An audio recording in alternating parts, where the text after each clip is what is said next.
നമസ്കാരം. ഇന്നലെ കേന്ദ്രമന്ത്രി ശ്രീ സുരേഷ് ഗോപി പറഞ്ഞ ഒരു സ്റ്റേറ്റ്മെന്റ് ഇപ്പൊ നല്ല രീതിയിൽ വിവാദമായിക്കൊണ്ടിരിക്കുകയാണ്.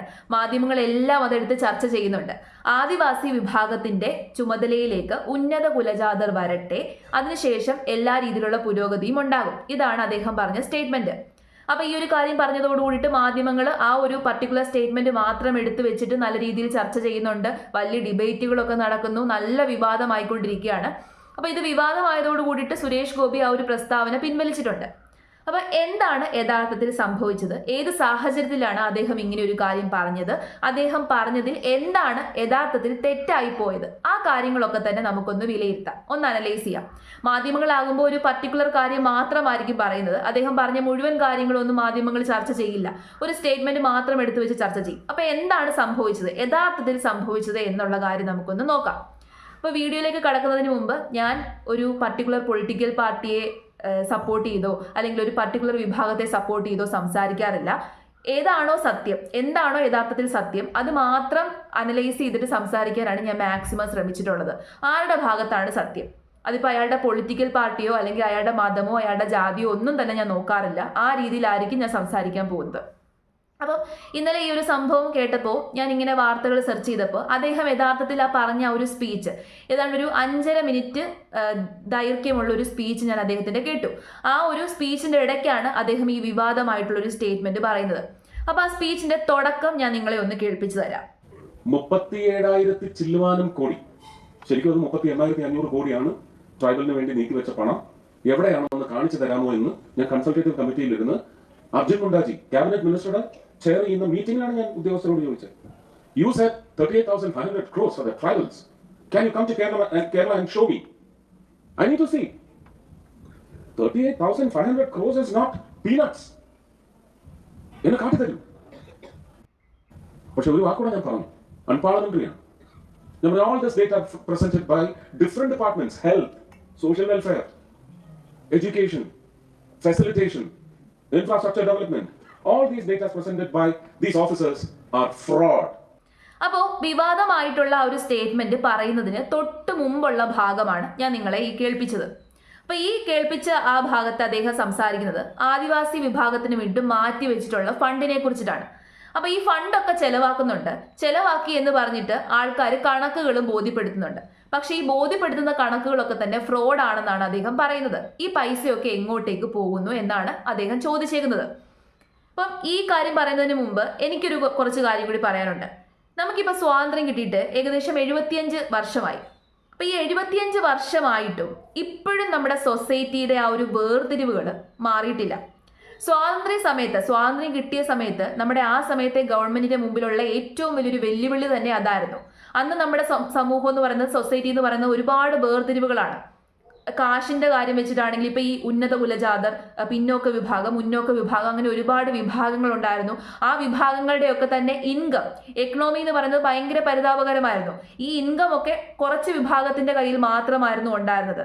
ഈ ട്രൈബൽ കമ്മ്യൂണിറ്റി ആയിക്കോട്ടെ, ഷെഡ്യൂൾഡ് കാസ്റ്റ്, അങ്ങനെയുള്ള ആൾക്കാരൊക്കെ തന്നെ ഭയങ്കര താഴെ തട്ടിലായിരുന്നു കിടന്നിരുന്നത്.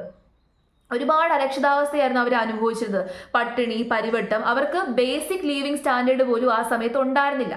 അപ്പം ആദ്യത്തെ ലക്ഷ്യം എന്ന് പറയുന്നത് സൊസൈറ്റിയെ ഈക്വൽ ആക്കി മാറ്റണം. അപ്പൊ ഈ സൊസൈറ്റിയെ ഈക്വൽ ആക്കി കൊണ്ടുവരാൻ വേണ്ടിയിട്ടാണ് റിസർവേഷൻ സിസ്റ്റം ആയിക്കോട്ടെ, അല്ലെന്നുണ്ടെങ്കിൽ ഈ ട്രൈബൽ കമ്മ്യൂണിറ്റീസിന്റെയും ഷെഡ്യൂൾഡ് കാസ്റ്റിന്റെയും ഒക്കെ ഉന്നമനത്തിന് വേണ്ടി ഒരുപാട് പദ്ധതികളൊക്കെ തന്നെ അന്നത്തെ ഗവൺമെന്റ് മുന്നോട്ട് വെച്ചിരുന്നു. ആ പദ്ധതികളും ഇപ്പൊ റിസർവേഷൻ സിസ്റ്റം ഇപ്പോഴും ഫോളോ ചെയ്തു പോകുന്നുണ്ട്. വർഷാവർഷം ഓരോ തവണയും ബഡ്ജറ്റ് അവതരിപ്പിക്കുന്നത് നമ്മൾ നോക്കിക്കഴിഞ്ഞാൽ ട്രൈബൽ കമ്മ്യൂണിറ്റിയുടെ ഉന്നമനത്തിന് വേണ്ടിയിട്ടും അവർക്ക് ലീവിംഗ് സ്റ്റാൻഡേർഡ് ഉയർത്തി കൊണ്ടുവരാൻ വേണ്ടിയിട്ടും അവർക്ക് ഒരുപാട് പദ്ധതികളും ഒത്തിരി തുക, കോടിക്കണക്കിന് തുക മാറ്റിവെക്കുന്നുണ്ട്. എല്ലാ വർഷവും ഇത്രയധികം തുക മാറ്റിവെച്ചിട്ടും ഇത്രയും പദ്ധതികളൊക്കെ നടപ്പിലാക്കിയിട്ടും ഇന്നും നമ്മുടെ രാജ്യത്തുള്ള ട്രൈബൽസിന്റെ അവസ്ഥ വളരെ പരിതാപകരമാണ്. അവരുടെ ലീവിംഗ് സ്റ്റാൻഡേർഡ് ഇപ്പോഴും മെച്ചപ്പെട്ടിട്ടില്ല. ഇപ്പോഴും അരക്ഷിതാവസ്ഥയിൽ തന്നെയാണ് അവർ കഴിയുന്നത്. അവർക്ക് നല്ല എഡ്യൂക്കേഷൻ കിട്ടുന്നില്ല, നല്ല ഹെൽത്ത് ഫെസിലിറ്റീസ് കിട്ടുന്നില്ല, നല്ല ഫുഡ് കിട്ടുന്നില്ല, ഒന്നും കിട്ടുന്നില്ല. റേഷൻ കടയിൽ നിന്ന് അവർക്ക് ഫ്രീ ആയിട്ടാണ് ഫുഡ് കിട്ടുന്നതെന്നാണ് പറയുന്നത്. പക്ഷേ റേഷൻ കടക്കാരൊക്കെ തന്നെ അവർക്ക് കൊടുക്കേണ്ട കാര്യങ്ങൾ പൂഴ്ത്തി വെക്കുകയാണ്. അവർക്ക് മെഡിക്കൽ ഫെസിലിറ്റീസ് കൊടുക്കാൻ വേണ്ടിയിട്ട് ആശുപത്രികളൊക്കെ പണിയുന്നുണ്ടെന്ന് പറയുന്നുണ്ട്.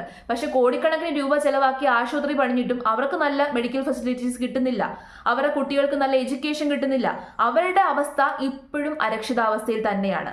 അപ്പോൾ മാറ്റിവെക്കുന്ന ഈ തുക, മാറ്റിവെക്കുന്ന ഈ ഫണ്ട്, ഈ പദ്ധതികളൊക്കെ തന്നെ എവിടേക്ക് പോകുന്നു? അങ്ങനെ ഒരു ചോദ്യം അവിടെ ഉയർന്നു വരുന്നുണ്ട് ഇല്ലേ? ആ ചോദ്യത്തിന് എന്തുകൊണ്ടാണ് ഉത്തരം പറയാത്തത്? ഇവിടെ സുരേഷ് ഗോപി സാർ ആദ്യം പറയുന്ന, മുന്നോട്ട് വെക്കുന്ന കാര്യം അതാണ്. വലിയ രീതിയിൽ വ്യക്തതയായിട്ടുള്ള അദ്ദേഹം പറയുന്നത് എങ്കിൽ പോലും അതിനകത്തു നിന്നാണ് ഞാൻ ചോദിക്കുന്നത്, ഈ മാറ്റിവെക്കുന്ന തുക, ഫണ്ടൊക്കെ എങ്ങോട്ടേക്ക് പോകുന്നു? അപ്പൊ ഈ ആദിവാസി വകുപ്പിന്റെ, ഈ കമ്മ്യൂണിറ്റിയുടെ ഒക്കെ തന്നെ ടോപ്പിലിരിക്കുന്ന ആൾക്കാരുണ്ടല്ലോ, ഉറപ്പായിട്ടും ട്രൈബൽ കമ്മ്യൂണിറ്റീസിന്റെ കാര്യങ്ങൾ നോക്കാൻ വേണ്ടിയിട്ട് ട്രൈബൽ കമ്മ്യൂണിറ്റി തന്നെയുള്ള ആൾക്കാരെ ആയിരിക്കും ചുമതലയിൽ ഏൽപ്പിക്കുന്നത്. അപ്പൊ ആ ടോപ്പിലിരിക്കുന്ന ആൾക്കാർക്കൊക്കെ ഉന്നമനമുണ്ട്. പക്ഷേ ഈ പാവങ്ങൾക്ക് ഇപ്പോഴും ഉന്നമനമില്ല. നല്ല ഹെൽത്ത് ഫെസിലിറ്റീസ് പോലും കിട്ടുന്നില്ല, ബേസിക് എഡ്യൂക്കേഷൻ പോലും അവർക്ക് കിട്ടുന്നില്ല, കുട്ടികൾക്ക് കിട്ടുന്നില്ല. ഫാമിലി പ്ലാനിങ് എന്താണെന്ന് അവർക്ക് അറിയത്തില്ല. ഒരു വീട്ടിൽ 3-4 കുഞ്ഞുങ്ങളുണ്ടായി, കുഞ്ഞുങ്ങളുടെ ആരോഗ്യം എന്ന് പറയുന്നത് ഭയങ്കര മോശമാണ്. പ്രഗ്നന്റ് ആയിട്ടുള്ള സ്ത്രീകളുടെയൊക്കെ അവർക്ക് നല്ല ചികിത്സ പോലും കിട്ടുന്നില്ല, നല്ല ഫുഡ് പോലും കിട്ടുന്നില്ല. ഈ പരിതാപകരമായ അവസ്ഥ സ്വാതന്ത്ര്യം കിട്ടിയ 75 വർഷമായിട്ടും ഇപ്പോഴും തുടരുവാണ്. അന്ന് സ്വാതന്ത്ര്യം കിട്ടിയ ആ ഒരു അവസ്ഥയിൽ നിന്ന് ഇപ്പോഴും അവരുടെ അവസ്ഥ മെച്ചപ്പെട്ടിട്ടില്ല എന്നുണ്ടെങ്കിൽ ഈ മാറ്റിവെക്കുന്ന തുകയായിക്കോട്ടെ, ഈ പദ്ധതികളായിക്കോട്ടെ, ഇതിനൊക്കെ എന്ത് പ്രയോജനമാണ് കിട്ടുന്നത്? അപ്പൊ ഈ പൈസയൊക്കെ ആരുടെ പോക്കറ്റിലേക്കാണ് പോകുന്നത്? ഇങ്ങനൊരു ചോദ്യം അവിടെ വരുന്നില്ലേ? ആ ചോദ്യത്തിനുള്ള ഉത്തരം ആരാണ് നമുക്ക് തരുന്നത്?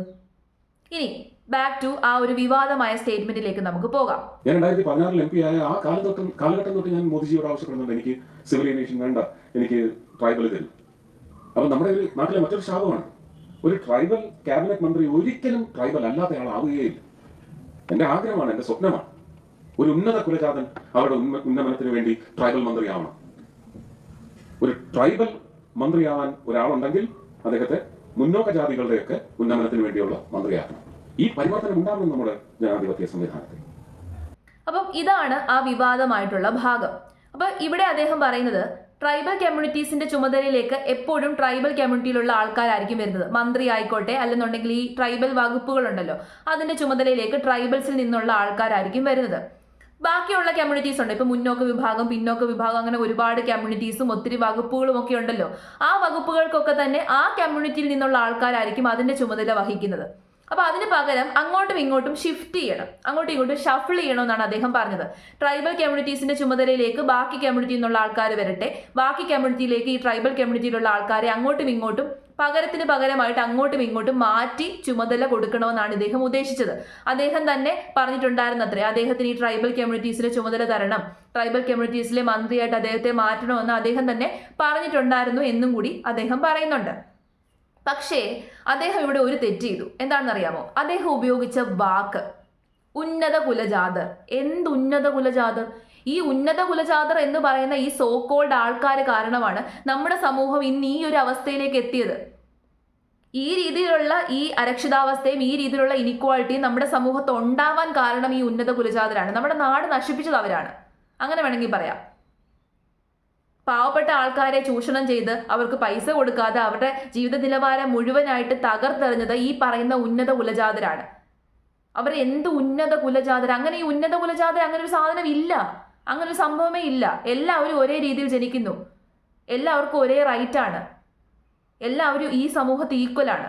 അപ്പൊ ഈ പൊളിറ്റിക്കലി ഇൻകറക്റ്റ് ആയിട്ടുള്ള വാക്ക് അദ്ദേഹം ഉപയോഗിക്കാൻ പാടില്ലായിരുന്നു, പക്ഷെ അദ്ദേഹം ഉപയോഗിച്ചു. അവിടെയാണ് അദ്ദേഹത്തിന്റെ ഭാഗത്തുണ്ടായ തെറ്റ്. അത് തെറ്റാണ്. ആ ഒരു സ്റ്റേറ്റ്മെന്റ്, ആ ഒരു വാക്ക് അദ്ദേഹം പിൻവലിക്കുക തന്നെ ചെയ്യണം. അതിന് അദ്ദേഹം മാപ്പ് പറഞ്ഞാലും തെറ്റില്ല. അപ്പം ഉന്നത കുലജാതർ എന്ന് പറയുന്നൊരു സംഭവം ഇനി നമ്മുടെ സൊസൈറ്റിയിൽ ഇല്ല. അപ്പൊ അതുകൊണ്ട് അങ്ങനെ ഒരു വാക്ക് ഉപയോഗിക്കാൻ പാടില്ല. പകരം അദ്ദേഹം മുന്നോക്ക വിഭാഗം, പിന്നോക്ക വിഭാഗം എന്ന് ഉപയോഗിക്കണമായിരുന്നു. അങ്ങനെയായിരുന്നു ശരിക്കും അദ്ദേഹം ഉപയോഗിക്കേണ്ടത്. ട്രൈബൽ കമ്മ്യൂണിറ്റിയുടെ ഇതിലേക്ക് മുന്നോക്ക വിഭാഗത്ത് നിന്ന് അങ്ങനെ കുറെ കമ്മ്യൂണിറ്റി ഉണ്ടല്ലോ, വിഭാഗവും മുന്നോക്ക വിഭാഗം, പിന്നോക്ക വിഭാഗവും, അങ്ങനെയുള്ള വേർതിരിവുകൾ പോലും ഇനി നമ്മുടെ സൊസൈറ്റിയിൽ ഉണ്ടാകാൻ പാടില്ലെന്നുള്ളതാണ് എൻ്റെ ഒരു അഭിപ്രായം. ഈ കാസ്റ്റ് ബേസ്ഡ് ആയിട്ടുള്ള കാറ്റഗറി മൊത്തം എടുത്ത് കളയണം. എല്ലാം എടുത്ത് കളഞ്ഞിട്ട് ഇനി നമ്മുടെ സൊസൈറ്റി എന്ന് പറയുന്നത് സ്ട്രിക്ട്ലി ഇൻകം ബേസ്ഡ് ആണ്, എക്കണോമി ബേസ്ഡ് ആണ്. കയ്യിലിരിക്കുന്ന പൈസയാണ് ഡിറ്റർമൈൻ ചെയ്യുന്നത് ഏത് തരത്തിലുള്ള എഡ്യൂക്കേഷൻ ഒരു കുട്ടിക്ക് കിട്ടും, അല്ലെങ്കിൽ ഏത് രീതിയിലുള്ള ഹെൽത്ത് ഫെസിലിറ്റീസ് ഒരു കുടുംബത്തിന് കിട്ടും. ഇതൊക്കെ ഡിറ്റർമൈൻ ചെയ്യുന്നത് എന്താണ്? നമ്മുടെ കയ്യിലുള്ള ഇൻകം ആണ്. അപ്പൊ ഇൻകം ബേസ്ഡ് ആയിട്ടുള്ള കാറ്റഗറൈസേഷൻ ഒക്കെ ഇനി നമ്മുടെ സമൂഹത്ത് വരണം. എങ്കിൽ മാത്രമേ ഈ ഒരു ഇനിക്വാളിറ്റി മാറ്റാൻ പറ്റത്തുള്ളൂ. അപ്പോൾ ഇവിടെ സുരേഷ് ഗോപി സാർ ഉദ്ദേശിച്ചേക്കുന്ന കാര്യങ്ങൾ കുറച്ച് നല്ലതാണ്, പക്ഷേ അദ്ദേഹം ഉപയോഗിച്ചിരിക്കുന്ന വാക്കുകളാണ് തെറ്റിപ്പോയത്. ഉന്നത കുലജാതർ എന്ന് പറയുന്ന ആ വാക്ക് അത് ഒരിക്കലും ശരിയായിട്ടുള്ളൊരു വാക്കല്ല. ഇനി നമ്മുടെ സമൂഹത്തിൽ ഒട്ടും യൂസ് ചെയ്യാൻ പാടില്ലാത്തൊരു വാക്കാണ്. കാരണം ഈ പറയുന്ന ഉന്നത കുലജാതർ കാരണമാണ് ഈ പ്രശ്നങ്ങൾ മൊത്തം ഉണ്ടായത്. അവർ കാരണമാണ് ഈ സമൂഹം ഇപ്പോഴും അനുഭവിച്ചുകൊണ്ടിരിക്കുന്നത്. സത്യമല്ലേ? അവർ കാരണമാണ് അനുഭവിച്ചുകൊണ്ടിരിക്കുന്നത്. അവരുടെ തലമുറകളും ഇപ്പോൾ അനുഭവിച്ചുകൊണ്ടിരിക്കുകയാണ്. അതുകൊണ്ട് തന്നെ ആ പൊളിറ്റിക്കലി ഇൻകറക്റ്റ് ആയിട്ടുള്ള വാക്ക് അദ്ദേഹം ഉപയോഗിക്കാൻ പാടില്ലായിരുന്നു. പക്ഷേ പകരം അദ്ദേഹം പറയുന്ന കുറച്ച് ചോദ്യങ്ങളുണ്ട്, കുറച്ച് കാര്യങ്ങളുണ്ട്. അതൊക്കെ തന്നെ ജെന്യുവിൻ ആയിട്ടുള്ള കാര്യമാണ്. ആദിവാസികൾക്ക് വേണ്ടി മാറ്റിവെക്കുന്ന ഫണ്ട്, പൈസ എങ്ങോട്ടേക്ക് പോകുന്നു? എന്തുകൊണ്ടാണ് ഇത്രയും നാളായിട്ടും അവരുടെ ഉന്നമനം സാധ്യമാകാത്തത്? ഈ ചോദ്യങ്ങളൊക്കെ തന്നെ വളരെ പ്രസക്തമായിട്ടുള്ള ചോദ്യമാണ്. നമ്മളെല്ലാവരും ചോദിക്കേണ്ട ചോദ്യമാണ്. പദ്ധതികൾ നടപ്പാക്കുന്നുണ്ട്, പക്ഷെ അവരുടെ ലിവിങ് സ്റ്റാൻഡേർഡ് ഇപ്പോഴും ഉയരുന്നില്ല. നമുക്ക് കഷ്ടം തോന്നും ചില സ്ഥലങ്ങളിലൊക്കെ പോയി കഴിഞ്ഞാൽ. അവർക്ക് നല്ല ഫുഡ് പോലും കിട്ടുന്നില്ല. ഈ കോവിഡ് സമയത്തൊക്കെ ഏറ്റവും കൂടുതൽ വിഷമങ്ങൾ അനുഭവിച്ചത് ആദിവാസി വിഭാഗത്തിൽപ്പെട്ടിട്ടുള്ള ആൾക്കാരാണ്. അവർക്ക് ഫുഡ് കിട്ടുന്നില്ലായിരുന്നു. അവരിപ്പോഴും ഒരു 6, 7, 8 വരുന്ന ആൾക്കാർ താമസിക്കുന്നത് ചെറിയ കുടിലുകളിലാണ്. അവിടുത്തെ കുഞ്ഞുങ്ങൾക്ക് നല്ല എഡ്യൂക്കേഷൻ കിട്ടുന്നില്ല. ഏറ്റവും ആവശ്യമായിട്ടുള്ളൊരു കാര്യമാണ് എഡ്യൂക്കേഷൻ എന്ന് പറയുന്നത്. അതുപോലും അവർക്ക് കിട്ടുന്നില്ല. അപ്പം ഈ പദ്ധതികളൊക്കെ തന്നെ വെറുതെ നടപ്പാക്കുകയല്ലേ? അപ്പം ഈ ചോദ്യങ്ങളൊക്കെ നമ്മൾ ചോദിക്കണം. സത്യസന്ധമായിട്ടുള്ള ചോദ്യങ്ങളാണ്. പിന്നെ ഒരു മന്ത്രി എന്നുള്ള രീതിയിൽ അദ്ദേഹം ഉപയോഗിക്കാൻ പാടില്ലാത്ത വാക്കുകൾ അദ്ദേഹം ഉപയോഗിക്കുന്നുണ്ട്. അത് ശരിയല്ല.